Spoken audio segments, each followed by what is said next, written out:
నమస్కారం, అహల్య న్యూస్ కి స్వాగతం. ఈనాటి వార్తలు. విజయవాడ కృష్ణలంకకు చెందిన గాదె సాయికృష్ణ అదృశ్యం ఘటనకు సంబంధించి కీలక పరిణామం చోటు చేసుకుంది. సాయికృష్ణ తల్లి గాదె విజయలక్ష్మి ముఖ్యమంత్రి నారా చంద్రబాబు నాయుడిని సీఎం క్యాంపు కార్యాలయంలో కలిసి తన కుమారుడి కేసులో న్యాయం చేయాలని విజ్ఞప్తి చేశారు. ఈ సందర్భంగా ముఖ్యమంత్రి ఘటనపై పూర్తి వివరాలు తెలుసుకుని నిష్పక్షపాత విచారణకు హామీ ఇచ్చారు. సీఎం క్యాంపు కార్యాలయంలో ముఖ్యమంత్రి చంద్రబాబు నాయుడిని కలిసిన గాదె విజయలక్ష్మి తన కుమారుడు సాయికృష్ణ అదృశ్యమైన ఘటనపై సమగ్ర దర్యాప్తు జరిపి న్యాయం చేయాలని కోరారు. ఈ కేసులో ఎలాంటి ఒత్తిళ్లకు లోను కాకుండా నిష్పక్షపాతంగా విచారణ జరిపిస్తామని, బాధ్యులపై కఠిన చర్యలు తీసుకునేలాగా చూస్తామని సీఎం చంద్రబాబు హామీ ఇచ్చారు. తన కుటుంబానికి న్యాయం జరుగుతుందని ముఖ్యమంత్రి ఇచ్చిన భరోసాతో సంతృప్తి వ్యక్తం చేసిన విజయలక్ష్మి కేసులో నిజాలు వెలుగులోకి వచ్చి నిందితులకు శిక్ష పడుతుందని నమ్మకం వ్యక్తం చేశారు. ముఖ్యమంత్రి ఇచ్చిన హామీ తమ కుటుంబానికి ధైర్యాన్ని ఇచ్చిందని ఆమె తెలిపారు. అటవీ పర్యావరణ శాఖల పరిపాలన పర్యవేక్షణ కార్యాలయం అరణ్యారామానికి భూమి పూజ చేసిన అనంతరం అటవీ పర్యావరణ శాఖల మంత్రి డిప్యూటీ సీఎం పవన్ కళ్యాణ్ మరొక అద్భుత కార్యక్రమానికి శ్రీకారం చుట్టారు. నందనవరం పేరిట మైనింగ్ తో పర్యావరణం విధ్వంసం జరిగిన ప్రాంతంలో ప్రకృతిని పునర్జీవం పోసే విధంగా కార్యక్రమాన్ని ప్రారంభించారు. దేశవాళీ మర్రి మొక్కను నాటి నందనవనానికి తిరిగి ప్రాణం పోశారు. 2013 నుంచి ఆ ప్రాంతంలో చేపట్టిన మైనింగ్ కార్యకలాపాలు సహజ సిద్ధమైన కొండ భాగం, అటవీ భాగం తీవ్రంగా క్షీణించిందని ఈ సందర్భంగా తెలిపారు. మైనింగ్ కారణంగా క్షీణించిన అటవీ భాగంలో పచ్చదనాన్ని పునర్స్థాపన దిశగా చేపట్టిన మొట్టమొదటి కార్యక్రమంగా నందనవనం నిలవనుంది. సుజూట అక్కడ పెట్టేశారు. అక్కడ యూనివర్సిటీ అప్పుడు మీకు చేశారండి, గుర్తుందండి. రాజకీయ ఎలక్షన్ ముందు మీతో చేశారు. ఆ రోజు ధ్రువంత ఇంద్రశ్చాగ్నిశ్చ రాష్ట్రం ధారయతాం ధ్రువం ధ్రువం ధ్రువేణ దేవాది ప్రవన్న. ఆంధ్రప్రదేశ్ ను దేశంలోని అగ్రగామి పారిశ్రామిక తయారీ కేంద్రంగా తీర్చిదిద్దటమే లక్ష్యంగా ప్రభుత్వం ముందుకు సాగుతుందని విద్య, ఐటీ, ఎలక్ట్రానిక్స్ శాఖల మంత్రి నారా లోకేష్ తెలిపారు. కోల్కతా పర్యటనలో భాగంగా ప్రముఖ పారిశ్రామికవేత్తలతో సమావేశమైన మంత్రి రాష్ట్రంలో పెట్టుబడులకు ఉన్న అవకాశాలని వివరించారు. కోల్కతాలో వీసా స్టీల్ వైస్ చైర్మన్ మరియు managing director Vishal Agarwal, Emami group director Aditya Agarwal, Shree cements vice chairman Prashant బంగూర్లతో కలిసి మంత్రి నారా లోకేష్ సమావేశమయ్యారు. ఈ సందర్భంగా ప్రధానమంత్రి నరేంద్ర మోదీ నాయకత్వంలో కేంద్ర ప్రభుత్వం అమలు చేస్తున్న సంస్కరణల్ని మంత్రి వివరించారు. ఆంధ్రప్రదేశ్ లో పారిశ్రామిక వృద్ధి, పెట్టుబడుల ఆకర్షణ, ఉపాధి కల్పన కోసం ప్రభుత్వం వ్యూహాత్మక సంస్కరణలు చేపడుతుందని ఈ సందర్భంగా తెలియజేశారు. భారతదేశంలోని అతిపెద్ద పారిశ్రామిక పెట్టుబడుల్లో ఒకటైన Arcelor Mittal Nippon steel integrated steel plant పనులు ఇప్పటికే అనకాపల్లి సమీపంలో ప్రారంభమయ్యాయని మంత్రి ఈ సందర్భంగా తెలియజేశారు. India wins, and I believe that competition brings the best out of all of us. I truly believe that states can actually work together in quite a few sectors and look at how we can sort of complement a greater Bharat together. And what amazed me is the Chief Minister's passion to singularly create jobs. So he asked me a straight question. He said, how are you doing land pooling? What is the model that Andhra Pradesh is following? Because seemingly you are able to convince, because land is a very emotional part of every Indian, convince the farmer that yes, the future is tied with creating jobs, your children, your future. How are you able to do it? And when I explained the policy, he just said, yaar jaldi bhejna. Send the policy immediately and we will actually evaluate it and implement it. My dear friends, West is looking at India, East is looking at India. The demographic dividend is here to be reaped. I truly believe that we have an amazing Prime Minister. Look at the stability that he has brought to a great nation. If you look at our neighbors a little even further down, the number of Prime Ministers that are getting changed. We are very fortunate to have a Prime Minister like Narendra Modi ji. He's able to bring reforms at the national level, but then he's looking at states to execute those reforms and leading on execution. As the leadership just shared, 100 rupees that's getting invested in India out of that 25 rupees is actually రాష్ట్ర వ్యాప్తంగా సంచలనం రేపిన Saikrishna missing case దర్యాప్తు కీలక మలుపు తిరిగింది. సాయికృష్ణ తల్లి విజయలక్ష్మి ఫిర్యాదు మేరకు మాజీ కృష్ణలంక సీఐ నాగరాజుపై హత్య, అక్రమ నిర్బంధం కేసుని నమోదు చేసిన పోలీసులు విచారణను ముమ్మరం చేశారు. ఏసీపీ దైవప్రసాద్ నేతృత్వంలోని ప్రత్యేక బృందం సాయికృష్ణ నివాసానికి చేరుకుని కుటుంబ సభ్యుల వాంగ్మూలాన్ని నమోదు చేసింది. కేసులో వాస్తవాలని వెలికి తీసేందుకు అన్ని కోణాల్లో దర్యాప్తు కొనసాగుతోంది. సాయికృష్ణ అదృశ్యం కేసులో దర్యాప్తు వేగం పుంజుకుంది. బాధితుడి తల్లి విజయలక్ష్మి ఇచ్చిన ఫిర్యాదు ఆధారంగా మాజీ కృష్ణలంక సీఐ నాగరాజుపై హత్య, అక్రమ నిర్బంధం ఆరోపణలతో కేసు నమోదు చేసిన పోలీసులు ప్రత్యేక దర్యాప్తు బృందాన్ని ఏర్పాటు చేశారు. నగర పోలీస్ కమిషనర్ రాజశేఖర్ బాబు ఆదేశాల మేరకు దిశ పోలీస్ స్టేషన్ ఏసీపీ దైవప్రసాద్ కి విచారణ బాధ్యతలు అప్పగించారు. 2 సీఐలు, 2 ఎస్ఐలు సభ్యులుగా ఉన్న ప్రత్యేక బృందం శుక్రవారం కృష్ణలంకలోని సాయికృష్ణ ఇంటికి చేరుకుని కుటుంబ సభ్యులతో మాట్లాడింది. విజయలక్ష్మి ఫిర్యాదు మేరకు సీఐ నాగరాజుపై భారతీయ న్యాయ సంహిత సెక్షన్ 103(1) కింద హత్య కేసుతో పాటు సెక్షన్ 127(4), 127(6) కింద అక్రమ నిర్బంధం, ఆచూకీని దాచిపెట్టిన ఆరోపణలపై కేసులు కూడా నమోదు చేయడం జరిగింది. ఇక కేసులో వాస్తవాలను వెలికి తీసేందుకు పోలీస్ రికార్డులు, సీసీటీవీ ఫుటేజ్లు, కాల్ డేటా, సంబంధిత అధికారుల వాంగ్మూలాలు, ఇతర సాంకేతిక ఆధారాలను కూడా పరిశీలిస్తూ ఉన్నారు. రాష్ట్ర విభజన అనంతరం సొంత భవనం లేక ఇబ్బందులు పడుతున్న రాష్ట్ర డ్రగ్ ల్యాబొరేటరీకి ఎట్టకేలకు మోక్షం లభించిందని రాష్ట్ర ఆరోగ్య శాఖ మంత్రి సత్యకుమార్ యాదవ్ వెల్లడించారు. కేంద్ర ప్రభుత్వ ప్రయోజిత పథకం సిఎస్ఎస్ కింద అందిన నిధులతో విజయవాడలో అత్యాధునిక సౌకర్యాలతో స్టేట్ డ్రగ్ ల్యాబొరేటరీని ప్రారంభించడం జరిగిందని చెప్పారు. ఆహార నమూనాల పరీక్షల కోసం ఇతర రాష్ట్రాలకు వెళ్లాల్సిన అవసరం లేకుండా మన రాష్ట్రంలోనే త్వరితగతిన ఫలితాలు వచ్చేలాగా ఏర్పాట్లు చేస్తున్నారు. రాష్ట్ర ఔషధ నియంత్రణ పరిపాలన భవనాన్ని శుక్రవారం రాష్ట్ర ఆరోగ్య శాఖ మంత్రి సత్యకుమార్ యాదవ్ ప్రారంభించారు. ఈ కార్యక్రమంలో తూర్పు నియోజకవర్గ ఎమ్మెల్యే గద్దె రామ్మోహన్ తో పాటు పలువురు అధికారులు పాల్గొన్నారు.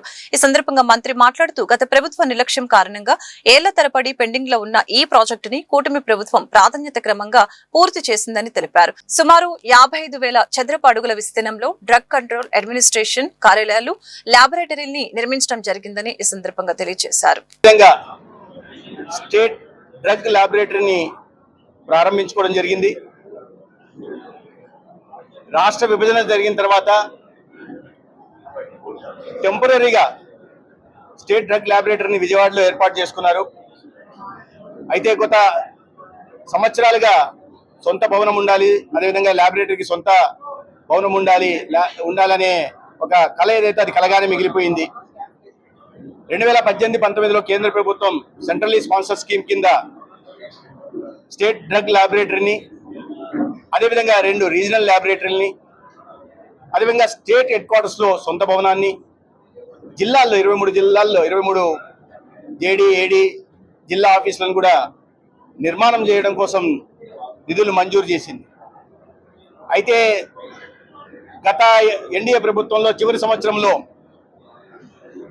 వీటి కోసం నిర్మాణం కోసం ప్రధానంగా ల్యాబొరేటరీ నిర్మాణం కోసం 4.5 కోట్లు ఖర్చు పెడితే తర్వాత ప్రభుత్వం మారడం 2019 నుంచి 24 దాకా దీని మీద పూర్తిగా నిర్లక్ష్యం వహిస్తూ కేవలం 4,37,00,000 మాత్రమే, మొత్తంగా 55 కోట్లు ఖర్చు పెట్టాల్సి ఉంటే కేంద్ర ప్రభుత్వం నిధులు ఇస్తుంటే 5 సంవత్సరాల్లో 4,37,00,000 మాత్రమే ఖర్చు పెట్టి భవనాలను ఎక్కడికక్కడ మొండుగోడలుగా నిలిచిపోయేలాగా, పునాదుల స్థాయిలో నిలిచిపోయేలాగా గత ప్రభుత్వం నిర్లక్ష్యం వహించింది.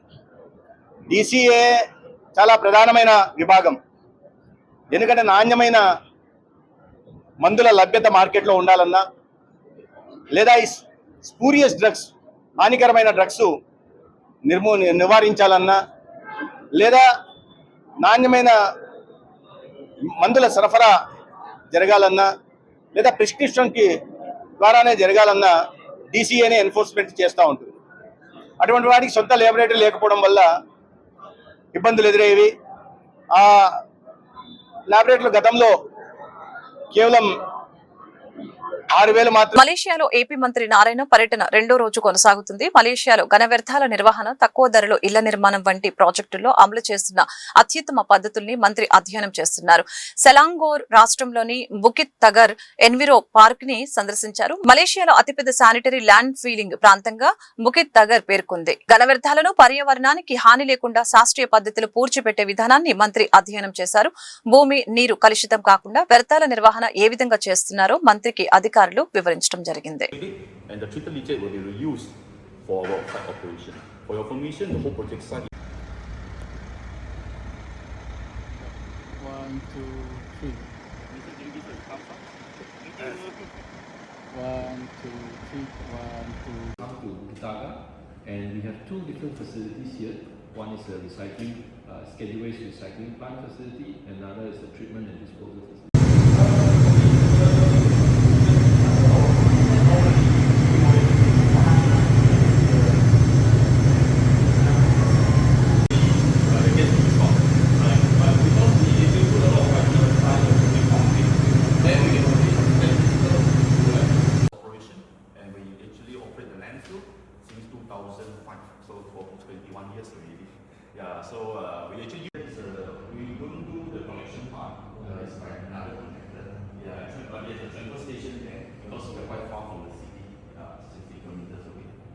వైఎస్ఆర్ కాంగ్రెస్ పార్టీ నాయకులు మానవత్వాన్ని మరిచి రాజకీయాలు చేస్తున్నారని రాష్ట్ర పర్యాటక సాంస్కృతిక సినిమాటోగ్రఫీ శాఖ మంత్రి కందుల దుర్గేష్ తీవ్రస్థాయిలో విమర్శించారు.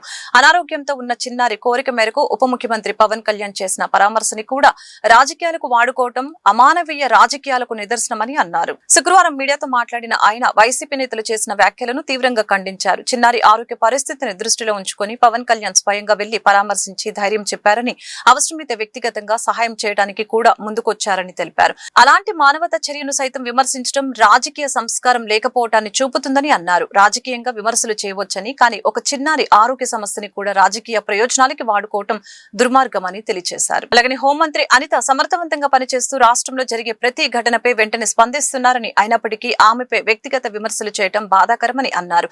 ప్రజా జీవితంలో ఉన్న నాయకులు సంయమనం పాటించాలని సూచించారు. ఇది ఒకలాగా ఏం చేశారంటే అండి, దీన్ని అంత ముందు చేసిన దాన్ని కంటిన్యూ చేసాం. ఇప్పుడు కొత్త పాలసీని కూడా తీసుకొస్తున్నాం. ఇక మళ్ళీ ప్రతి సినిమాకి మనం ఆ సినిమా వచ్చినప్పుడు ఆ సినిమాకి ప్రత్యేకించి రాయితీలు ఇవ్వడం కాకుండా ఒక పాలసీ తీసుకురావాలన్న ప్రయత్నం జరుగుతుంది. కాకపోతే ఎందుకు ఈ కార్యక్రమాన్ని మనం యాక్సెప్ట్ చేసామంటే 100 కోట్లు పైబడి పెట్టుబడి పెట్టినటువంటి సినిమాలకు సంబంధించి వాళ్ళకి రిటర్న్స్ అనేవి కొంచెం ఇబ్బందికరంగా ఉంది కాబట్టి కొంత వెసులుబాటు, ఏంటి ప్రీమియర్ షోస్ వేసుకోవడానికి కానీ, లేకపోతే కొంచెం ఒక 10 రోజుల పాటు ఎక్స్ట్రా షోలు వేసుకోవడానికి కానీ ఒక వెసులుబాటు కల్పించడం జరిగింది. అది గతంలో ఉన్నటువంటి విధానాన్ని కొనసాగిస్తున్నాం. అయితే ఇప్పుడు మనకి ఇప్పటి వరకు ఎఫ్డిసి ఏర్పడలేదు కనుక దాని మీద పూర్తి స్థాయి నిర్ణయం తీసుకోలేదు. ఇప్పుడు ఎఫ్డిసి కూడా ఏర్పడింది కనుక ఒక కమిటీ కూడా ఫామ్ చేసాం. దీనికి ఆ కమిటీతో కలిసి అసలు ఈ సినిమాలకి రేట్లు పెంచడం విషయంలో కానీ, లేదా దానివల్ల ప్రభుత్వానికి వచ్చే ఆదాయాన్ని ఏ రకంగా పెంచుకోవాలనేటువంటి విషయం కానీ, లేకపోతే ఏ సినిమాకి ఏ రకంగా పెంచాలి, లేకపోతే అన్నిటికీ యూనిఫామ్గా ఒకే రకమైనటువంటి నిర్ణయం చేయాలనేటువంటి దాని మీద ఆ కమిటీని కూడా ఫామ్ చేసాం. త్వరలోనే దాని మీద ఒక ఫైనల్ చేసి ఒక జీవో తీసుకొచ్చి ఆ జీవోని ఫరెవర్ అందరూ ఉపయోగించుకునే విధంగా, ఏ సినిమాకి ఆ సినిమా సెపరేట్గా కాకుండా ఏ సినిమాకైనా ఒకే విధంగా ఉండేలాంటి ఒక జీవోని కూడా తీసుకురాబోతున్నాం. త్వరలోనే అది ఇంప్లిమెంటేషన్ అవుతుంది. అంటే ఈ రేట్లు ఇప్పుడు సినిమా అనేది ఏమైపోయిందంటే అండి, గతంలో దినోత్సవాలు జరిగే సినిమాలకి అన్ని రోజులు ఆడేవి సినిమాలు. ఇప్పుడు సినిమా ఎంత గొప్ప సినిమా అయినా వారం రోజుల్లో వాళ్ళు కలెక్షన్ తెచ్చుకోగలిగితే తెచ్చుకున్నట్టు, లేకపోతే ఇంకా వేరే సినిమా వస్తుందా కాంపిటీషన్లో ఇది పక్కపోతుంది. సో వాళ్ళు ఏంటంటే ఇంత పెట్టుబడి పెట్టాం కాబట్టి ఈ రేంజ్లో మేము ఇన్వెస్ట్మెంట్ చేసాం కనుక మాకు ఆడేదే 1 వారం 2 వారాలు ఆడతాయి సినిమాలు. ఆ టైంలో మీరు కాస్త వెసులుబాటు ఇవ్వాలనేటువంటి ఆలోచనతో ఇది గతంలో పెట్టినటువంటి అంశం. దీన్ని మేము ఇప్పుడు కంటిన్యూ చేస్తున్నాం. కానీ మీరు చెప్పినట్లుగా ఇంత రేట్లు అబ్నార్మల్గా పెంచడం కానీ, వాడు ప్రీమియర్ షో అని చెప్పి 1000 రూపాయల టికెట్ పెట్టడం, ఇలాంటి విషయాల్లో మనం ఒక నిర్ణయం చేయాలనేటువంటి ఆలోచనతోనే కమిటీ ఫామ్ చేసుకున్నాం. త్వరలోనే సినిమా వాళ్ళు మేము అందరూ కలిసి కూర్చుని దాన్ని రేషనల్గా ఉండేలా చూసి, రేటు పెరిగి సినిమా చూసేవాడి మీద భారం పడకుండా ఉండటం ఎలాగా అనేటువంటి దాని మీద ఒక నిర్ణయం తీసుకుంటున్నాం అతి త్వరలోనే. సార్, సినీ ఇండస్ట్రీలో బీజేపీ పాలనలో భారతదేశం చాలా వెనుకబడిందని కాంగ్రెస్ పార్టీ గుంటూరు జిల్లా అధ్యక్షులు సుధీర్ బాబు అన్నారు. రాహుల్ గాంధీ జన్మదినోత్సవం సందర్భంగా శుక్రవారం జిల్లా కాంగ్రెస్ పార్టీ కార్యాలయంలో కేక్ కట్ చేసి వేడుకలు నిర్వహించారు. ఈ వేడుకల్లో AP PCC working president Sheikh Mastan Vali, మాజీ ఎమ్మెల్యే లింగంశెట్టి ఈశ్వరరావు, ఎన్ఎస్యుఐ నేత కరీం పాల్గొన్నారు. రాహుల్ గాంధీ గారి జన్మదిన వేడుకలు జరుపుకోవడం చాలా సంతోషంగా ఉంది. ఈ దేశం కోసం ప్రాణాలు సైతం లెక్క చేయకుండా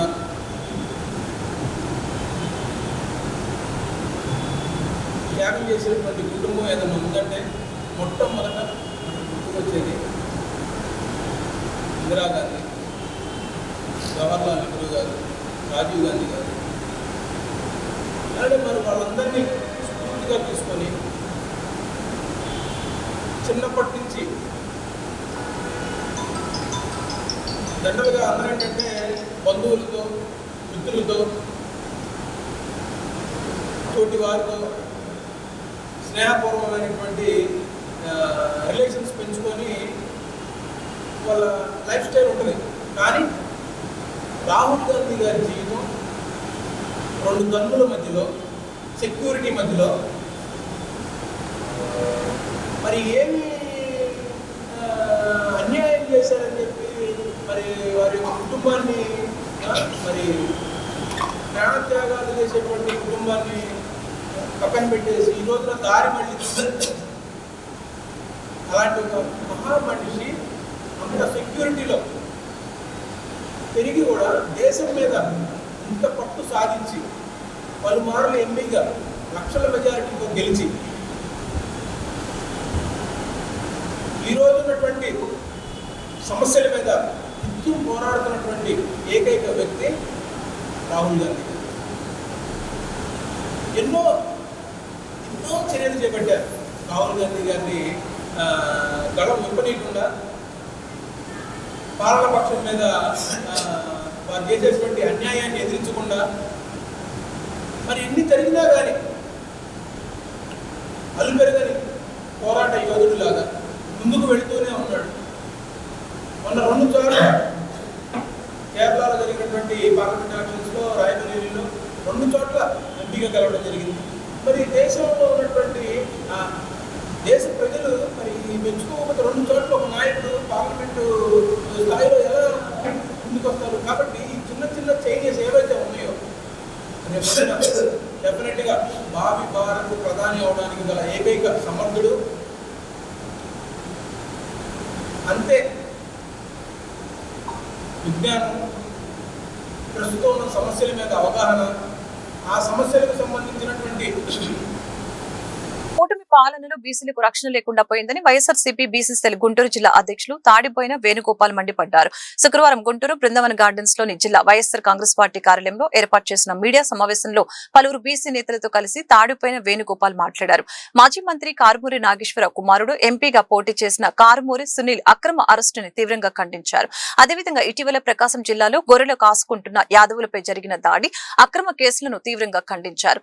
2024 ఎన్నికల సమయంలో బీసీలే మాకు బలమని చెప్పిన కూటమి ప్రభుత్వం ఇప్పుడు బీసీలకు వెన్నుపోటు పొడుస్తుందని మండిపడ్డారు. ఈ సమావేశంలో వైఎస్ఆర్సీపీ బీసీ విభాగం నగర అధ్యక్షులు వల్లపు మహేష్ బాబు, పార్లమెంటు ఉపాధ్యక్షులు సిరిపోయిన అవినాష్, బీసీ నేతలు కొండ రవి యాదవ్, అరవింద్ ఓలేటి, వసంత్, పోకల వెంకటేశ్వరరావు తదితరులు పాల్గొన్నారు. బీసీ విభాగం గుంటూరు జిల్లా తరపు నుంచి మీడియా మిత్రులందరికీ నా హృదయపూర్వక నమస్కారాలు. మీడియా ఈ సందర్భంగా మీ ముందుకు రావడానికి గల కారణాలు చంద్రబాబు నాయుడు గారి అక్రమ అరెస్టుల గురించి మీతో మా పార్టీ ఉన్నటువంటి దీన్ని పంచుకోవడానికి మీ ముందుకు రావడం జరుగుతుందండి. ముందుగా చంద్రబాబు నాయుడు గారిని ఒక క్వశ్చన్ అడుగుతున్నానండి మీ ద్వారా.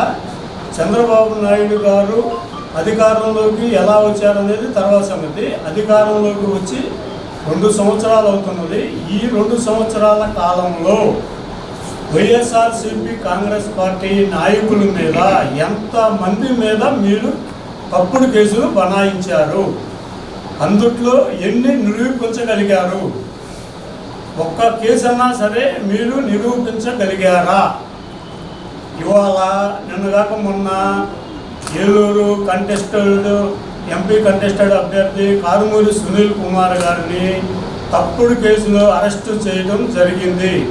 మీరు ఈ బీసీలు మీకు దూరం అవుతున్నారనే భావన మీరు గ్రహించి ఈ బీసీలని ఎలాగైనా సరే తప్పుడు కేసుల్లో ఇరికించి భయభ్రాంతులకు గురి చేసి బీసీలందరినీ మీ వెంబడ తిప్పుకోవాలని భ్రమలో నుంచి మీరు ముందు బయటికి రావాలని. చంద్రబాబు నాయుడు గారు మీకు ప్రజలు అధికారం ఇచ్చింది.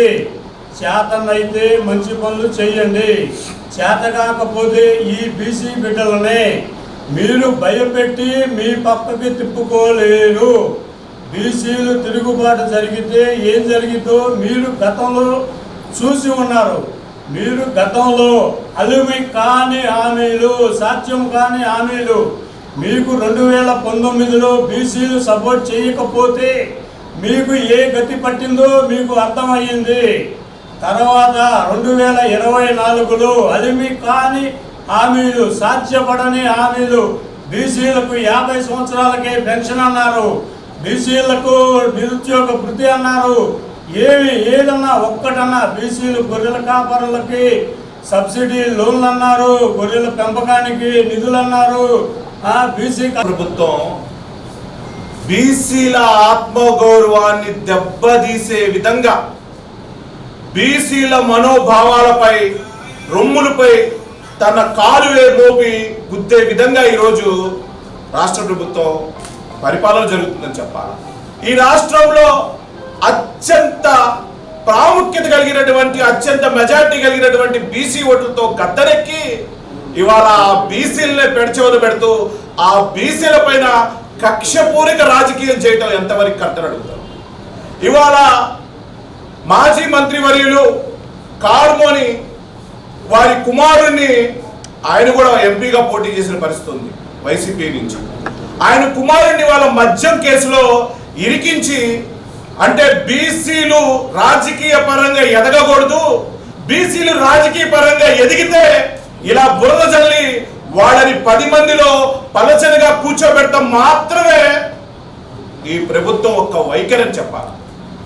బీసీలకు మేము పెద్దపీట వేస్తామని చెప్పి బీసీలకి ఎలక్షన్ ముందు మా భుజాల పైన చేయలేసి మీరే బీసీల రేపు రానున్న రోజుల్లో ఈ రాష్ట్రానికి వెన్ను ముక్క అని చెప్పి మా వెన్నుని విరుస్తున్నారన్న సంగతి ఇవాళ రాష్ట్రంలో ఉన్నటువంటి బీసీలందరూ గమనించాలని చెప్తాం. యాదవుల్ని ఆదుకుంటానన్నాడు, నాయ బ్రాహ్మణులకి న్యాయం అన్నదే మర్చాడు, ముద్రాసులకి మొండి చేయి చూపిస్తూ కంసాలకి కొంచెంలో కూడులు దూరం చేస్తున్న పరిస్థితి. అలా ఒడ్డలకైతే కనీసం రోడ్డు పక్క డేరాలు కూడా లేని పరిస్థితి చూస్తానే ఉన్నాం. ఏం పాపం చేశామయ్యా బీసీలు కాబడతాం? మా మీద అవినీతి కేసులు పెట్టడానికి మీకు మనసు ఎలా వస్తుంది అని అడుగుతా ఉంటాం. అంటే ఇవాళ బీసీలు అంచెలంచెలకి ఎదుగుతుంటే మా మీద అక్రమ కేసులు పెడతాం మాత్రమేనా మీ పని? ఈ రాష్ట్రంలో స్థానిక ఎస్కే సీఎం ప్రభుత్వ పాఠశాలలో 65 లక్షల వ్యయంతో నూతనంగా నిర్మించిన అదనపు తరగతి గదుల్ని, డైనింగ్ హాల్ ని కేంద్ర గ్రామీణ అభివృద్ధి కమ్యూనికేషన్ల శాఖ సహాయ మంత్రి పెమ్మసాని చంద్రశేఖర్, స్థానిక ఎమ్మెల్యే గల్లా మాధవి కలిసి ఘనంగా ప్రారంభించారు. ఈ సందర్భంగా ఏర్పాటు చేసిన కార్యక్రమంలో కేంద్ర మంత్రి పెమ్మసాని చంద్రశేఖర్ మాట్లాడారు. ప్రతి మధ్యతరగతి కుటుంబానికి నాణ్యమైన విద్య, వైద్యం, నివాసం అనేవి అత్యంత ప్రాథమిక అవసరాలని ఈ సందర్భంగా పేర్కొన్నారు. అనంతరం ఎమ్మెల్యే గల్లా మాధవి మాట్లాడుతూ ప్రజలకు మెరుగైన విద్య, వైద్యాన్ని అందించాలనే సదుద్దేశంతో కేంద్ర మంత్రి పెమ్మసాని చంద్రశేఖర్ నిరంతరం కృషి చేస్తున్నారని ఈ సందర్భంగా కొనియాడారు. ముఖ్యమైన సమస్యలు అంటే నేను పెరిగిన వాతావరణానికి కానీ, నేను సమాజం మీద నాకున్నటువంటి అవగాహనలో కానీ, ఒకటి పిల్లల స్కూల్ ఫీజులు, రెండోది ఆరోగ్యం, ఏదైనా హాస్పిటల్కి వెళ్తే బిల్లులు, మూడోది సొంత ఇంటి కల. ఈ మూడే ప్రతి మనిషికి కూడా భారమైనటువంటి పరిస్థితి. అయితే స్కూలు మరి ఈ రోజున చాలా గవర్నమెంట్ స్కూల్స్ ఉన్నాయి, విపరీతమైన శాలరీస్ కూడా ఉన్నాయి వాళ్ళందరికీ. అయినప్పటికీ గవర్నమెంట్ స్కూల్స్లో ఎన్రోల్మెంట్ తగ్గటం, గవర్నమెంట్ స్కూల్స్లో ఫెసిలిటీస్ లేకపోవటం, దీంతో ఎక్కువ మంది ప్రైవేటు విద్యకు వెళ్ళటం, ఇలా రకరకాల కారణాలు. ఇప్పుడు మేము కూడా 9వ తరగతి వరకు గవర్నమెంట్ స్కూల్లో చదువుకున్నాం, అయినా కూడా ముందుకు వెళ్ళాం. యాక్చువల్గా గవర్నమెంట్ స్కూల్లో చదువుకుంటేనే సమాజంలో ఉన్నటువంటి అన్ని వర్గాల ప్రజలు మీకు పరిచయం అవుతారు, వాళ్ళ బాధలు తెలుస్తాయి, ఒక నిజమైనటువంటి జీవితాన్ని గడుపుతారు. అందులో ఉద్దేశంగా ఈరోజు నారా లోకేష్ గారిని తీసుకున్నా కూడా ఆయన కూడా అతి కష్టమైనటువంటి విద్యాశాఖను తీసుకొని అనేక రకాల సంస్కరణలు తీసుకొస్తూ ఉన్నారు. పేరెంట్ టీచర్ కాన్ఫరెన్స్ అయితే కానీ, లీప్ అని స్పెషల్గా ప్రోగ్రాం పెట్టడం కానీ, పిల్లలకి మంచిగా మార్కులు వచ్చే విధంగా 100 డే 10th క్లాస్ ప్రోగ్రామ్స్ పెట్టడం కానీ, అదేవిధంగా నిడమర్లో ఒక ఇంటర్నేషనల్ స్టాండర్డ్ మోడల్ స్కూల్ తయారు చేయటం కానీ, ఇలా రకరకాల డిఎస్సి రిక్రూట్మెంట్ తోటి టీచర్స్ అన్నీ ఎక్కడ గ్యాప్ లేకుండా చేయటం కానీ, వారి స్థాయిలో వారు తీసుకొస్తూ ఉన్నారు. అదేవిధంగా మా స్థాయిలో మేము చేయగలిగినంత, అంటే ఒక ఎంపీగా మాకు ఎంత ఒక 5 కోట్లే ఉంటాయి ఫండ్స్ ప్రతి సంవత్సరానికి. ఒక నియోజకవర్గానికి వచ్చేటప్పటికి ఒక 70 లక్షలు ఇవ్వగలుగుతాం మనం ఒక సంవత్సరానికి. అయితే ఒక పని చేయాలంటే అందరినీ కలుపుకొని సమాజంలో, ఇప్పుడు ఐటీసీ వారు ఉన్నారు, ఐటీసీ వాళ్ళు కొంత, ఎంపీ లాట్స్ నుంచి కొంత, అదేవిధంగా ఈరోజు దాతలు ఉన్నారు, వారి నుంచి కొంత, వారికి కూడా ధన్యవాదాలు చెప్పాలి. ఎందుకంటే వాళ్ళు చిన్న చిన్న ఉద్యోగాలు చేసుకుంటున్నా కూడా ఒక్కొక్కళ్ళు, అంటే ఇక్కడ పనిచేసే టీచరే ఒక 30,000 రూపాయలు ఇవ్వటం కానీ, అంటే రకరకాల వ్యక్తులు ఉన్నారు. ఈ మన్నవ బాపయ్య గారి కుటుంబం 1,35,000, తిరుపతి రెడ్డి గారు 1,00,000 రూపాయలు, మున్నంగి శ్రీనివాసరెడ్డి గారు 30,000, ఇట్లా రకరకాల 3.5 లక్షలు వాళ్ళు. ఐటీసీ వాళ్ళకి కూడా నేను ధన్యవాదాలు చెప్పాలి. ఎందుకంటే ఐటీసీ వాళ్ళు ఏంటంటే 80% వాళ్ళు పెట్టుకుంటారు, ఒక 20% మనం కనుక కంట్రిబ్యూట్ చేస్తే వాళ్ళు చాలా వర్కులు టేకప్ చేస్తారు. అందులో ఇది ఒక్కటే కాదు, దాదాపుగా 1.5 కోట్ల రూపాయలతోటి అనంతవరపాడు స్కూల్ చుట్టుగుంటలోని ఎస్కేపిఎం స్కూల్లో ఉన్నాము. ఎస్కేపిఎం స్కూల్లో ఉన్నాము. ఈరోజు సమాజంలో విద్య వైద్యం మెరుగుగా అయినప్పుడు ఆ సమాజం చాలా మెరుగుపడే అవకాశం ఉంటుందన్న సత్సంకల్పంతో మన కేంద్ర మంత్రివర్యులు పెమ్మసాని చంద్రశేఖర్ గారు నిరంతరం ఈ విద్య మీద, వైద్యం మీద, వాటికి కావాల్సిన మౌలిక వసతుల మీద దృష్టి పెట్టి అనేక సంస్కరణలు తీసుకొస్తూ అనేక మౌలిక వసతుల కల్పన చేస్తూ మన ఈ డిస్టిక్ వైజ్గా కూడా ఉన్నారు. అదే క్రమంలో ఇటు జీజీహెచ్లో కూడా ఇప్పటికే ఎన్నో రకాలైన అవసరార్థాలను తీర్చడం జరిగింది. ఆయన ఆధ్వర్యంలో కొన్ని కోట్ల రూపాయల వసతుల్ని అందించడం జరిగింది. ఇప్పుడు విద్యకు వచ్చినప్పుడు అదే క్రమంలో మనకి ఎస్కేపిఎం స్కూల్లో ఎప్పటి నుంచో కూడా దాదాపుగా 6 సంవత్సరాల నుంచి కట్టి వదిలేసిన ఈ బిల్డింగ్ క్లాస్ రూమ్స్ ఏవైతే ఉన్నాయో ఈరోజు ఆయన యొక్క నిధులతో, ప్రత్యేకమైన శ్రద్ధతో ఈ స్కూల్ మీద కాన్సన్ట్రేట్ చేసి ఆ యొక్క క్లాసెస్ అన్నీ కూడా ఆయన ఇవ్వడం అనేది జరిగింది. విద్యార్థులకి ఇక్కడున్న స్కూల్ యాజమాన్యానికి అందుబాటులోకి తీసుకురావడం జరిగింది. మెరుగైన విద్య లక్ష్యంగా ఐటీ శాఖ మంత్రివర్యులు నారా లోకేష్ గారు ఎంతో కృషి చేస్తున్న నేపథ్యంలో ఈరోజు ఎంపీ గారు కూడా ఇదొక చేయూతను అందించడం జరిగింది. అదేవిధంగా మేము ఈ యొక్క నియోజకవర్గంలోకి వచ్చినప్పటి నుంచి కూడా ఈ స్కూల్కి ఒక 4-5 సార్లు సందర్శించడం జరిగింది. ఇక్కడ కావాల్సిన మౌలిక వసతుల మీద, చిన్న చిన్న అంశాల మీద దృష్టి పెట్టి వాటన్నిటినీ మేము సాల్వ్ చేయడం కూడా జరిగింది. ఇదే క్రమంలో మరి సమాజంలో P4 కార్యక్రమం ఎంత ముఖ్యమో గౌరవ చంద్రబాబు నాయుడు గారు మనందరికీ చెప్పడం జరిగింది. ఈ నేపథ్యంలోనే ఐటీసీ వారు ఎప్పటి నుంచో కూడా సమాజానికి ఉపయోగపడే కార్యక్రమాలతో ఎక్కడ అది అవసరమో దాని మీద దృష్టి పెట్టి మొక్కల పంపిణీ దగ్గర నుంచి కూడా నేడు బిల్డింగులు కట్టేదాకా కూడా వారి యొక్క కృషి, వారి యొక్క చేయూత అందిస్తూనే ఉన్నారు. ఈ నేపథ్యంలో ఇదే స్కూల్లో మనకు ఒక డైనింగ్ హాల్ని, పిల్లలు కింద కూర్చొని వారి మధ్యాహ్న భోజనం చేయకుండా ఒక డైనింగ్ హాల్ని నిర్మించి పిల్లలందరికీ కూడా ఒక సౌకర్యవంతమైన సిట్టింగ్ని వారు అందించినందుకు వారికి కూడా సంతోషం. ఇక్కడితో ఆగకుండా మరి కాంపోస్టింగ్ చూపించడం కానివ్వండి, బిహేవియరల్ టెక్నాలజీ మెథడ్స్ చూపించడం కానివ్వండి, మరి ఐటీసీ వారి మిషన్ సునెహరా అనే అంటే భవిష్యత్తు కోసం, పిల్లల భవిష్యత్తు కోసం అనేది ఒక మిషన్ని క్రియేట్ చేసి ఒక పార్లమెంట్ని, చైల్డ్ పార్లమెంట్ని వారు ఎస్టాబ్లిష్ చేసి చిన్నతనం నుంచే ఈ వార్తలు ఇంతటితో సమాప్తం. మరొక బులెటిన్లో మళ్ళీ కలుద్దాం. నమస్కారం.